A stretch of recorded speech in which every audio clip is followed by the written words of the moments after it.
대중을 사로잡는 5분 연설. 꼭 이루고 싶은 소망은 입으로 표현하라. 소망이 있으면 그 소망을 말로서 표출하는 것도 소망을 이룰 수 있는 좋은 방법이 될 수 있습니다. 황금소는 어려운 환경 속에서 자랐던 탓에 늘 경제적 풍요를 꿈꾸어 왔습니다. 그래서 어린 시절부터 장래의 희망을 말해보라는 소리를 들으면 큰 부자가 되어 어려운 이웃을 도우며 사는 자선사업가가 되겠다는 말을 입버릇처럼 해왔습니다. 아직 큰 부자가 된 것은 아니지만 지금도 황금소는 그 꿈을 이루기 위하여 열심히 노력을 하고 있으며 언젠가는 그 꿈을 이룰 수 있을 것이라는 확신을 가지고 있기도 합니다. 황금손이 돈을 여유롭게 쓸 수 있는 부자가 된다면 황금손은 제일 먼저 하고 싶은 일이 있습니다. 대한민국을 신바람 나는 곳으로 만들고 싶은 것이 그것입니다. 황금손은 그 비전을 가지고 있으며 그 비전을 주위 사람들에게 자주 이야기하곤 합니다. 흔히 사랑은 말로 표현을 해야 한다고 하는데 그렇게 말로 표현하는 사랑이 이루어지듯 자기에게 비전이 있으면 말로 자주 표현해야 비로소 그 비전이 현실로 이루어질 수 있다고 봅니다. 황금소는 결혼을 하기 전에 아내와 연애를 하는 과정에서 이런 이야기를 많이 했습니다. 우리나라의 가장 고질적인 문제가 지역 감정이다. 영남과 호남 사람들의 감정적 엉어리를 풀기 위해서는 가장 중요한 것이 서로를 이해하고 감싸주는 노력이 필요하다.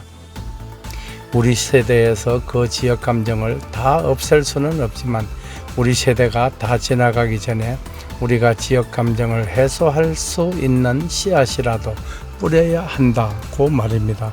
아내와 나는 연애를 하던 시절에 이미 결혼 후에 낳게 될 자녀의 숫자와 이름까지도 다 정해서 미리 이름을 부르고 다녔습니다. 주변의 친구들은 절더러 어떻게 낳지도 않은 아이의 이름까지 부르고 다니냐며 질책을 하기도 하였습니다만 황금소는 전혀 개의치 않았습니다. 우리는 아들 둘에 딸 하나를 낳을 것이고 이름은 배달민족 배달결의 백꽃송이이다. 그런데 참 신기한 일입니다. 황금손이 확신을 갖고서 이렇게 이름을 부르고 다닌 효험이 있었던지 묘하게도 이름을 지어놓은 순서대로 자녀를 낳게 되었으니 말입니다. 이름을 이렇게 지은 연유는 이랬습니다. 우리는 지역 감정을 해소해야 할 의무가 있는 사람들이다. 전라도 출신의 당신과 경상도 출신의 내가 만나서 아기를 낳게 되면 우리는 환상적인 영호남 커플이 되는 것 아닌가. 그러니 배달민족 배달계례가 화합을 하여 꽃이 피었다는 의미로 이름을 이렇게 짓도록 하자. 이렇게 합의가 되어 세 자녀의 이름이 지어진 것입니다. 오늘은 제 자녀들의 이름 때문에 있었던 에피소드들을 몇 가지 말씀드리도록 하겠습니다. 황금손에게는 자녀가 셋이 있습니다. 순서대로 배달민족 배달결의 두 아들과 백고송이 등입니다. 그런데 이 자녀들은 이름부터 지어놓고 낳았다는 것이 여느 아이들과는 다른 점입니다. 맨 처음에 있었던 해프닝은 출생신고를 할 때였습니다. 황금손이 혼인신고를 한 곳이 서울 성동구였는데 구청에 가서 출생신고를 하고 돌아왔는데 구청 직원이 내가 아들의 이름을 잘못 기재한 줄 알고 배달민족의 족자에 줄을 그어버리고서는 내게 전화로 확인을 해왔습니다. 출생신고 용지에 적힌 아이 이름이 잘못 기재되었으니 다시 와서 이름을 수정해 달라는 거였지요. 황금손이 아이의 이름이 배달민족이 맞다고 하였더니 그러면 자신이 실수를 한 것 같다고 하면서 자신이 그런 줄도 모르고 족자를 지웠으니 다시 이름을 써야 한다고 말했습니다. 담당자는 아이의 원래 이름이 배달민인 것으로 생각했었나 봅니다. 배달민족군이 1학년에 갓 입학했을 때의 일입니다. 첫 등교일이었는데 상급반 학생들은 물론이고 선생님들까지 배달민족군을 보려고 배달민족군의 교실로 몰려오는 통에 혼란이 빚어졌다는 이야기를 들었습니다. 뿐만 아니라 교장 선생님께서 아들을 교장실로 직접 불러서 내가 배달민족이냐 라며 물었다고 합니다. 이후에 우리 배달민족군은 학교에서 누구도 모르는 사람이 없을 정도가 되었습니다. 혹시 제가 학교에라도 가는 날에는 다른 학생들이 와, 배달민족 아빠다 하면서 몰려들어 덩달아 황금손까지 유명세를 탈 정도였습니다.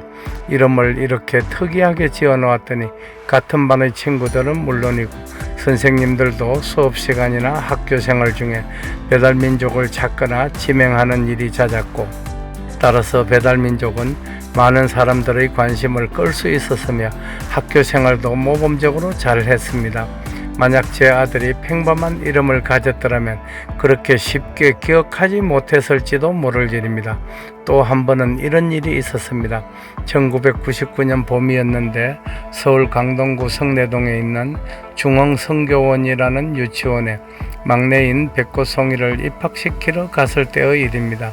아내가 딸을 데리고 유치원에 가서 아이의 이름을 대며 입학을 하러 왔다고 하자 선생님들이 딸을 보고서 소스라치게 놀라더라는 것입니다. 어머님, 이 아이가 백고송이에요? 영문을 몰라 하는 아내에게 선생님들이 이렇게 이야기를 하더랍니다. 둘째인 배달결애가 유치원에 다닐 때 우리 엄마 뱃속에는 백고송이가 있다 는 말을 수도 없이 반복해서 그 당시에는 무슨 말인지 영문을 몰랐었는데 이제 와서 가만히 생각해 보니 결애가 집에서 어른들이 하는 말을 듣고 엄마 뱃속에 있는 꼬송이 이야기를 했던 것입니다. 배달결애나 백고송이 역시 배달민족 못지않게 자라는 동안 주위 사람들에게서 재미난 이야깃거리를 많이 만들었습니다. 이름을 부르기 쉽고 기억하기 쉬우며 재미난 뜻을 지니게 지어놓으니 그로 인해 그 자체만으로도 벌써 점수를 따고 들어가는 것을 알 수 있었습니다. 이제 제 자녀들이 그 이름에 담긴 의미처럼 이 나라와 민족을 위해 큰 일을 할 수 있게 되기를 바람하지 않으며 가장 큰 염원인 출산절벽의 해소에 한몫을 해주기를 기대하고 있습니다. 여러분, 앞으로 여러분 후손들의 이름을 지을 때도 저의 경우를 참고하시기 바랍니다. 그리고 이루고 싶은 소망이 있으시면 꼭 그 소망을 입으로 많이 표출하시기 바랍니다. 그것이 종교에서는 기도라는 이름으로 불려지고 있습니다. 섬큼 다가온 여름철, 건강은 아무리 강조해도 지나침이 없습니다. 코로나19에 유의하시고 늘 행복한 삶을 누리시기 바랍니다. 황금소는 출산 절벽을 극복하고 대한민국을 출산 강국으로 우뚝 솟게 하는 일에 인생을 걸었습니다. 2021년 6월 4일 새벽도 황금손이 먼저 깨우겠습니다. 감사합니다. 달대열의 세상만사. 구독과 좋아요를 눌러주시면 황금소는 큰 힘을 얻습니다.